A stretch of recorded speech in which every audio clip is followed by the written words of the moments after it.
Olá, boa tarde. Veja no Almanac Guará de hoje, impasse entre rodoviários e empresários pode gerar greve a partir da próxima semana. Mês de abril é o mais violento dos últimos 3 anos. Pesquisa revela que estudantes maranhenses chegam ao ensino médio sem noções básicas de matemática e português. Boi da Maioba faz gravação de DVD para comemorar os 25 anos de tradição. O Almanac Guará, sua revista eletrônica semanal, está apenas começando.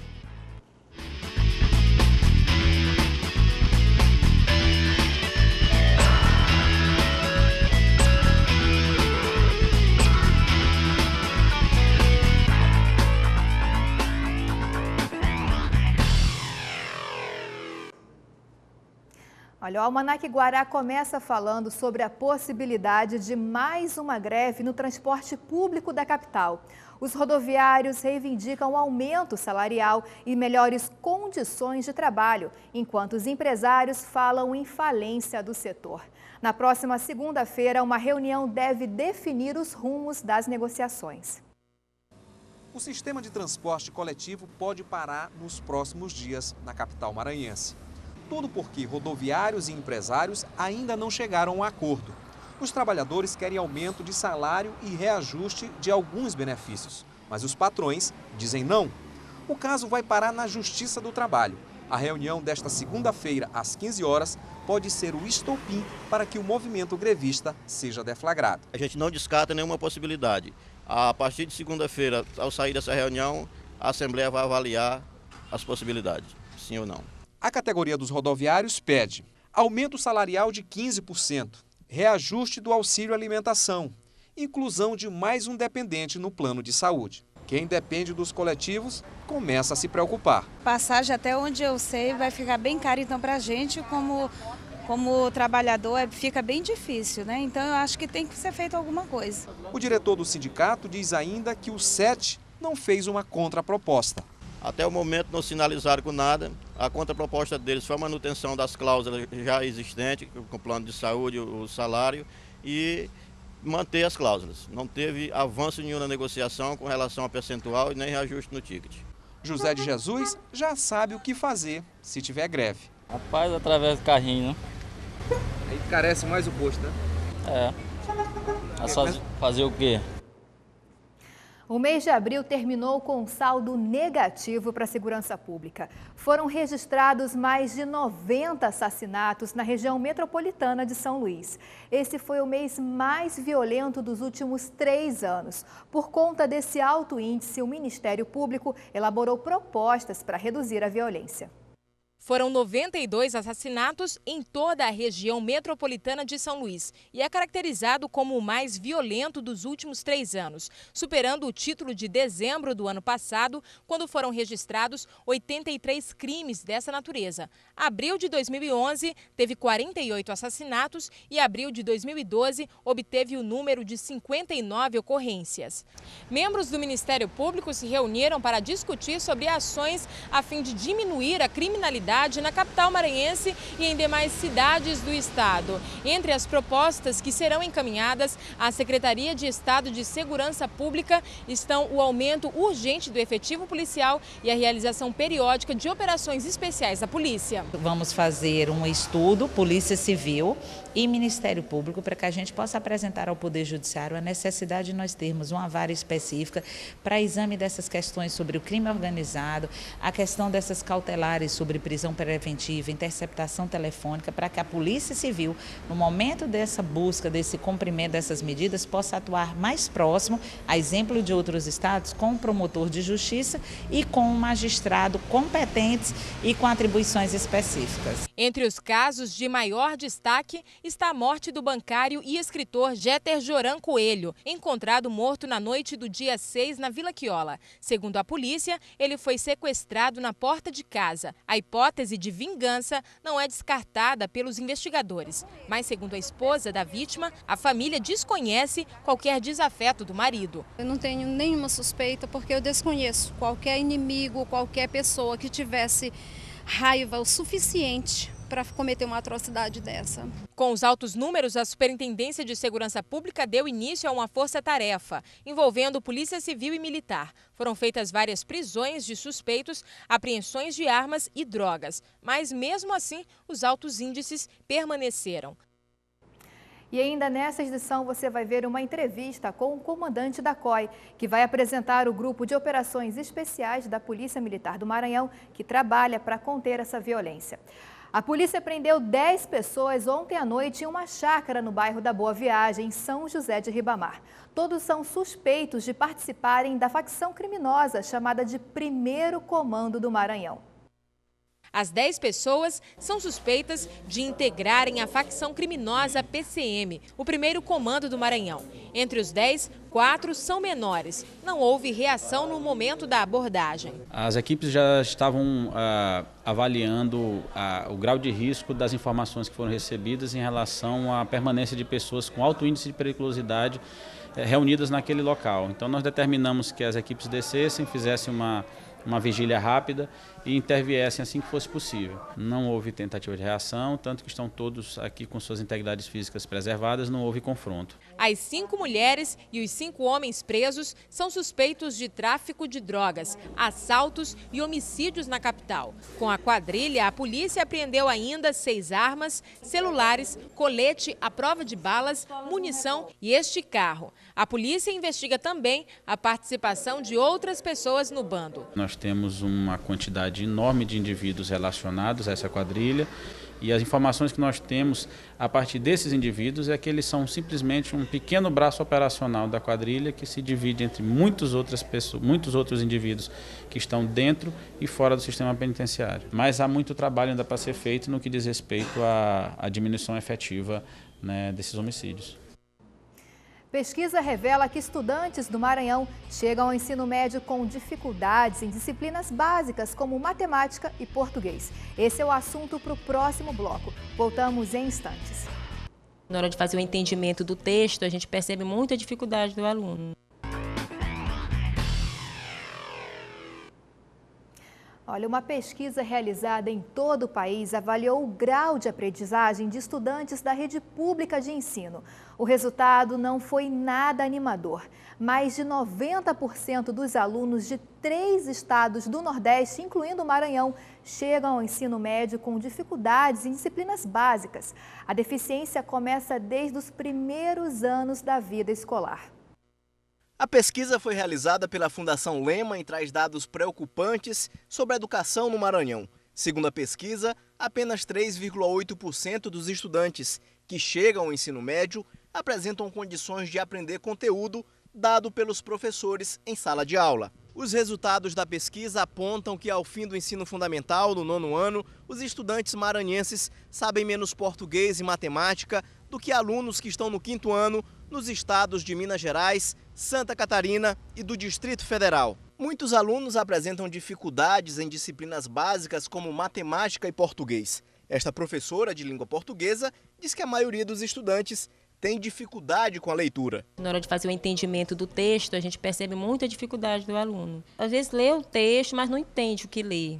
Além da leitura, a situação com a matemática é ainda mais preocupante. Então isso acaba dificultando muito o trabalho do professor de matemática, porque vai ter que resgatar todo esse conteúdo que ficou para trás. O problema estaria na questão estrutural, principalmente nas séries iniciais. Funcionando há mais de 20 anos no bairro do Coroadinho, esta escola comunitária atende 150 crianças do maternal ao 5º ano.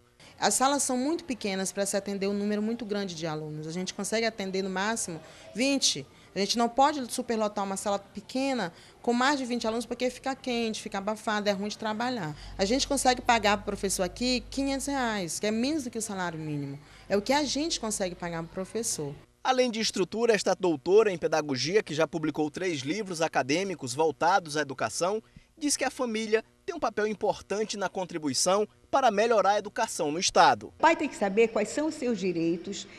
A nossa LDB é linda. defender os seus direitos, mas também saber das suas obrigações e cumprir com as suas obrigações. A Secretaria de Educação do Estado tem se preocupado com os dados e investe cada vez mais em infraestrutura e na capacitação de professores. Os programas Acelera Brasil e Se Liga estão beneficiando estudantes com defasagem de ensino no Estado. O nosso interesse é formar os nossos alunos para que eles possam assumir postos no mercado de trabalho, genuinamente, que os postos bons do mercado de trabalho sejam assumidos pela população maranhense com uma educação de qualidade. O assunto agora é política. O repórter Joelson Braga conta pra gente como foi a semana na Assembleia Legislativa e na Câmara Municipal. A semana política maranhense foi curta com o feriado do Dia do Trabalho na quarta-feira. Mas na segunda, o deputado Raimundo Cotrim voltou a usar a tribuna da Assembleia e pedir criação da CPI da agiotagem e também que fosse investigado pelos próprios colegas de casa. Na Câmara foi realizada audiência pública para debater a questão do lixo urbano. A proposta foi de autoria da vereadora Bárbara Açoeiro, que não ficou muito contente com o resultado da reunião. Eu pedi para ele dar explicação aqui no meu discurso. Eu soube que estão preparando um aterro na cidade de Rosário, mas nós precisamos saber por quê e para quê, que tipo de resíduo esse aterro vai receber. Na terça-feira, na Câmara, não houve sessão por falta de quórum, mas ficou acertado que a CPI do Bom Peixe terá o vereador Pedro Lucas como presidente e Francisco Carvalho como relator. Na Assembleia, a pauta voltou a ser as declarações do deputado Raimundo Cotrim. As dúvidas eram saber se a Comissão de Ética da Casa iria ou não investigar Cotrim. O presidente da comissão, Magno Bacelar, disse que ainda não havia recebido nenhum pedido de investigação. Qualquer denúncia envolvendo o decoro parlamentar desta casa, convocaremos a Comissão de Ética e vamos discutir o assunto o mais rápido possível, dentro da transparência. Na quinta-feira, a sessão da Assembleia foi curta e, por falta de quórum, não houve votação. Mas a Comissão de Direitos Humanos recebeu mais 3 casos para serem analisados. Entre eles, o sumiço de um interno de dentro do complexo penitenciário de Pedrinhas. Na sexta-feira, a vereadora Helena do Ailib, presidente da Comissão de Saúde da Câmara Municipal, visitou o Centro de Saúde do bairro de Fátima. Constatou poucas irregularidades, mas reconheceu que o local precisa de adequações. E veja a seguir, passageiros aproveitam falhas da fiscalização para pegar o ônibus sem pagar passagem.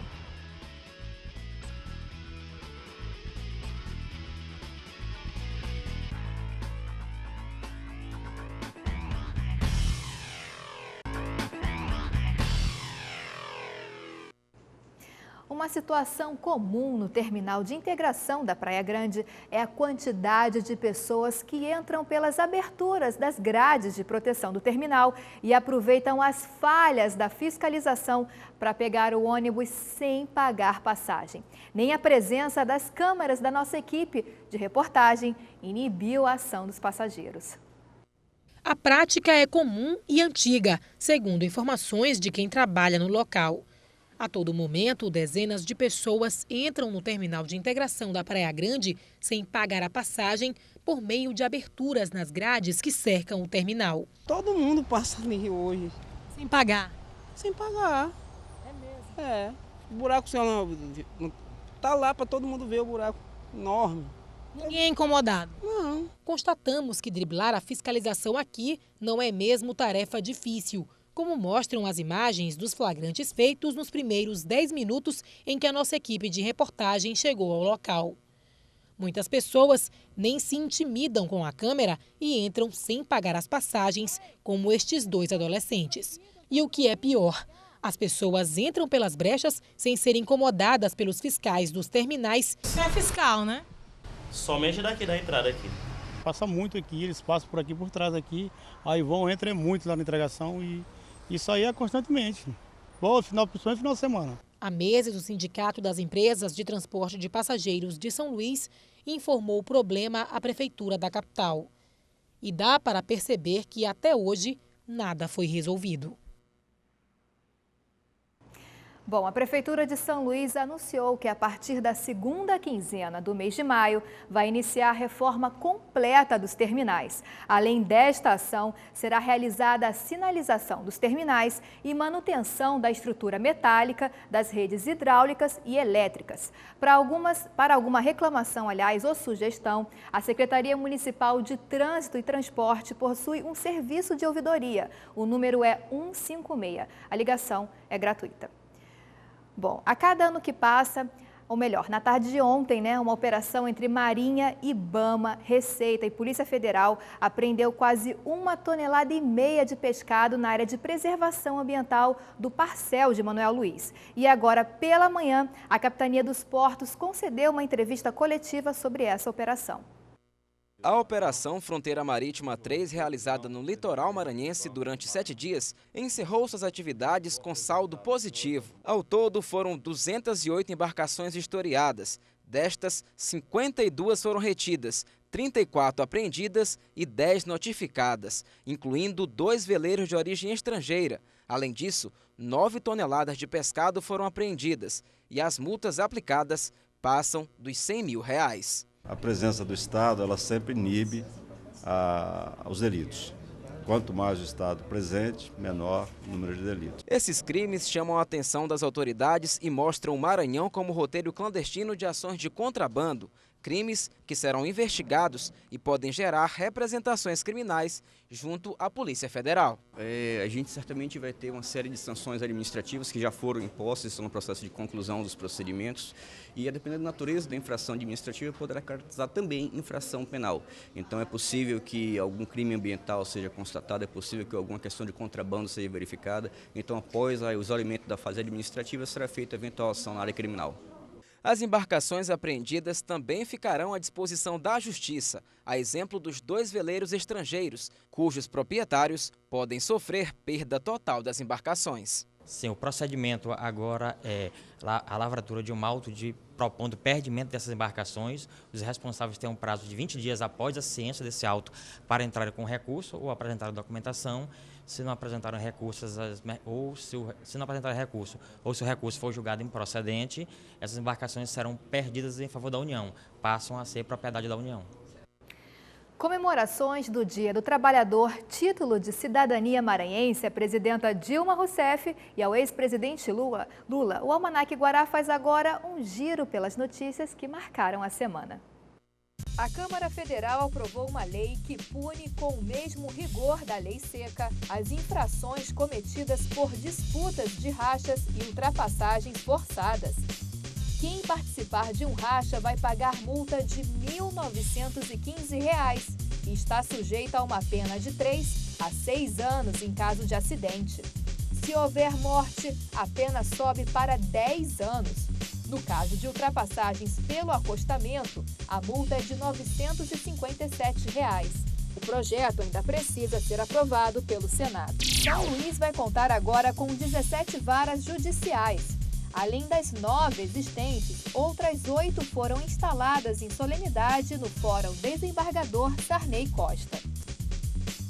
A quarta-feira foi de feriado pelo Dia do Trabalho.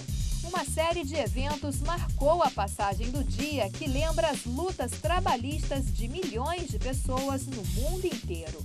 Houve um passeio ciclístico pelas ruas de São Luís e passeatas de movimentos sindicais por melhores condições de trabalho. A Assembleia Legislativa do Estado concedeu o título de cidadania maranhense à presidenta Dilma Rousseff e ao ex-presidente Lula. O projeto aprovado é de autoria do deputado Roberto Costa. Os condutores que foram multados a partir da segunda quinzena de abril e o começo de maio vão ter que consultar o Diário Oficial da União. É que o envio das multas pelos Correios está suspenso pelos próximos 30 dias. A SMTT também vai utilizar jornais de São Luís para comunicar os infratores. Um detento que cumpria pena no presídio de Pedrinhas ficava em uma cela dentro da caixa d'água do presídio. A situação causou o afastamento do diretor da unidade, Raimundo Nonato Fonseca. A Secretaria de Justiça e Administração Penitenciária já abriu sindicância para apurar os responsáveis pelo caso. O detento, José Luiz de Souza, pagava a pena prestando serviço de limpeza e manutenção da bomba da caixa d'água e já estava no local há 3 anos. E o Almanac Guará segue para o intervalo e na volta tem o quadro Diferente por Natureza. Voltamos já já.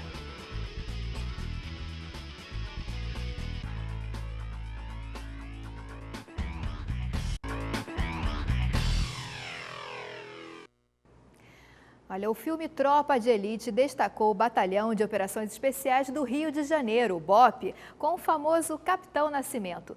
Outro grupo semelhante à famosa Rota do estado de São Paulo. Aqui no Maranhão, nós também temos um grupo assim, é a COI, Companhia de Operações Especiais da Polícia Militar do Maranhão. Um grupo altamente treinado, pronto para atuar em situações perigosas, como sequestros, assaltos a bancos. Hoje nós vamos conhecer um pouco dessa companhia. O repórter Giraldo Iense nos apresenta esse grupo no quadro Diferente por Natureza. Nosso convidado de hoje tem uma profissão que muita gente, os colegas de profissão, gostariam de ter. É difícil chegar lá. Porém, para muitos de nós, é muito complicado. É um grupo especializado. É a Companhia de Operações Especiais da Polícia Militar do Maranhão. O capitão Eduardo, o comandante da COI, está aqui para contar para a gente hoje um pouco como que é esse trabalho. Como que é o trabalho da companhia, capitão? Boa tarde a todos. Geraldo, prazer estar aqui hoje. É um trabalho realmente espinhoso, não é um trabalho fácil. As missões de maior risco, em que há necessidade realmente de recursos fora do comum, cabe à Companhia de Operações Especiais dar todo o apoio, dar toda a assistência e dirimir da melhor maneira possível, sempre com os lemas preservar vidas e aplicar a lei. São quantos componentes na companhia, capitão? Atualmente nós estamos em número de 30, nós somos apenas 30. Como que se chega à companhia? É muito difícil? É uma seleção difícil, que leva tempo, recursos e talvez para alguns leve uma vida inteira. Nós somos selecionados primeiro por sermos policiais militares e depois por passar por um curso de formação especial, um curso de operações policiais especiais, aqui no Maranhão ou em outros estados. Quais são as principais características que um policial militar precisa ter para pensar em integrar a Companhia de Operações Especiais? Em primeiro lugar, honestidade. Em segundo lugar, a lealdade. E por último, o destemor. E coragem, né, capitão? Sem sombra de dúvida. Quando nós falamos em destemor, abrange a coragem, abrange o respeito pela vida das outras pessoas, muito além até do que a nossa própria. Certo. Qual que é o diferencial de um componente da COI e de um policial militar de outras companhias? Na realidade, a missão. A missão é diferente. São os mesmos policiais que têm a mesma origem, são formados na nossa academia ou em nosso centro de formação de praças e que, por uma especialidade, por uma decisão pessoal, se submetem às provações e às dificuldades do trabalho policial, vindo realmente a um curso e com isso havendo a possibilidade de integrar a companhia. Uhum. E o treinamento lá dentro da companhia, já estando lá, como que é o cotidiano de vocês? Bem, depois que nós estamos formados e já fazemos parte da companhia, nós temos o treinamento de manutenção, que é diário, para manter tanto o condicionamento físico quanto o condicionamento psicológico de todos os integrantes. Certo. Semana passada nós estivemos fazendo uma visita a vocês, a gente teve a oportunidade de gravar algum treinamento. Por exemplo, esse treinamento de abordagem que nós vamos mostrar agora aqui é um treinamento habitual, por exemplo? Como que se dá essa abordagem? É uma abordagem de alto risco, temos aí uma simulação, os componentes de uma guarnição da Companhia de Operações Especiais fazem a abordagem a alguns infratores em que há um nível elevado de suspeita. Realmente se espera que sejam elementos armados tornando necessário técnicas realmente de emprego, além das usuais, muito diferente da abordagem corriqueira que nós recebemos pelo trânsito, tá certo? São uma abordagem diferente, com algumas técnicas realmente diferenciadas. Em que situação que esse tipo de trabalho é executado? Já é executado na situação em que os policiais já têm um nível de certeza mais elevado, já têm um nível de certeza próximo do real, em que são realmente elementos de periculosidade considerável e que são portadores de armas de fogo, ou então algum instrumento que possa atentar contra a vida do policial. Por exemplo, vocês são muito chamados em situações de assalto a banco, não é isso, capitão? Normalmente sim, nós temos sido chamados com alguma frequência para tentar apoiar as comunidades do interior do estado quando há os assaltos a banco. E aí nós saímos em perseguição. Isso, aí esse é um momento mais tenso? É um momento crucial, é um momento onde o preparo físico e psicológico vai se sobressair nos policiais que realmente o têm. Certo. E esse treinamento, por exemplo, nós vimos também um treinamento com armamento de vocês lá. Esse treinamento é feito com que frequência? Nós podemos até mostrar aqui também onde treinam técnicas de abordagem, é isso? Isso, perfeito. Nós temos aí uma demonstração também de uma formação de um time tático, onde principalmente se dá essa formação durante o período em que antecede a busca em um cativeiro, em que é necessário a utilização das armas de fogo e que para salvar os reféns nós realmente temos que empregar a letalidade, que é o nosso último recurso. Nós também acompanhamos uma visita de vocês a uma comunidade. Então, dentro da comunidade, como que é feito esse trabalho? Nós estivemos na Liberdade semana passada e vimos vocês no treinamento. Perfeito. Na Liberdade nós fizemos também um treinamento simulatório, tá certo? E que utiliza as técnicas do Batalhão de Operações Especiais do Rio de Janeiro, em que há a utilização das cobertas e abrigos para progredir e ganhar terreno, tá certo? Então, é feito com o máximo de cuidado, os policiais detêm a técnica e, por conta disso, maximizam a segurança. Certo. Então, é um grupo bastante destacado, né? É difícil entrar, mas me parece que as pessoas que estão lá estão há muito tempo e parece que há um bem-estar geral lá. Então, capitão, parece que o tempo fica curto quando a gente quer saber de todas essas coisas. Acabou. O senhor pode falar suas palavras finais, dar uma mensagem para a população de São Luís que convive tanto com a violência ultimamente? Perfeito. Primeiro, agradecer a você, Geraldo, e a TV Guará, que nos possibilitou vir aqui falar um pouco sobre o nosso dia a dia. A comunidade, a certeza de que a Companhia de Operações Especiais está diuturnamente trabalhando para protegê-la.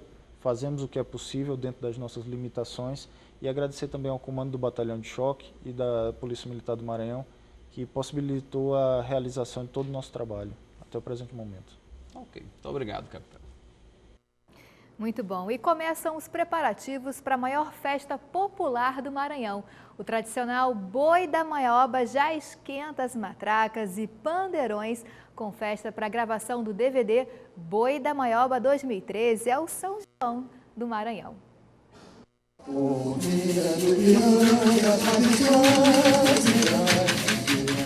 Ao som do hino nacional, os apaixonados pelo Boi da Maioba homenageiam a pátria com matracas e pandeirões.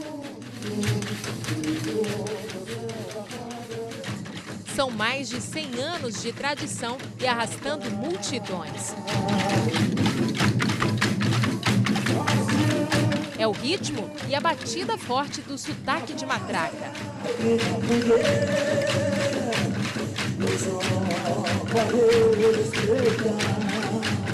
O tema é Maioba não para. Por que Maioba não para? Porque há alguns anos já a gente vem nessa trajetória de fazer as pessoas entenderem que o Bumba Boi não é só no período maio, junho e julho, de formas que nós temos atividade o ano inteiro. Algumas das 200 músicas do Boi da Maioba em DVD para o Brasil. São 11 faixas duplas. O que é isso? São 11 faixas com toadas novas e toadas de domínio público. Cada faixa será contido 2 toadas, uma nova e uma de domínio público. Portanto, nas 11 faixas, totalizam 22 toadas.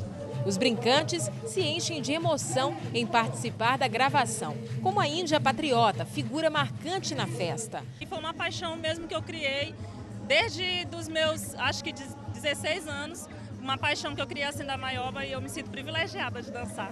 Mas quem pensa que o público veio apenas assistir se engana, porque como de costume e bem caracterizados, eles retiram as matracas que estavam guardadas para fazer parte da festa e aquecer a chegada do período junino. Isso é a minha casa, a minha vida, a minha história. Chama-se maioba. Eu nasci na maioba, sou maiobeira de coração. Qual que é a música que a senhora mais gosta? Da maioba eu gosto de todas. São várias pessoas tocando em uma só harmonia, comandada pelo cantador. Esse aí é o nosso pontapé inicial da nossa festa do São João 2013. Já estamos no final também dos nossos ensaios para entrar na temporada.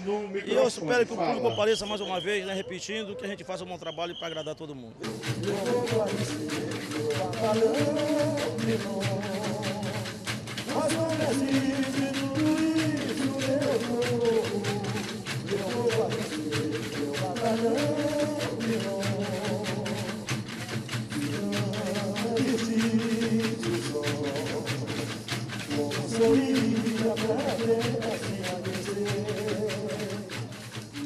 Contagem regressiva para o nosso São João. E o Almanac Guará termina aqui e hoje é sábado. Faça a sua programação com muito carinho e aproveite bem o final de semana. Uma ótima tarde para você. Tchau, tchau.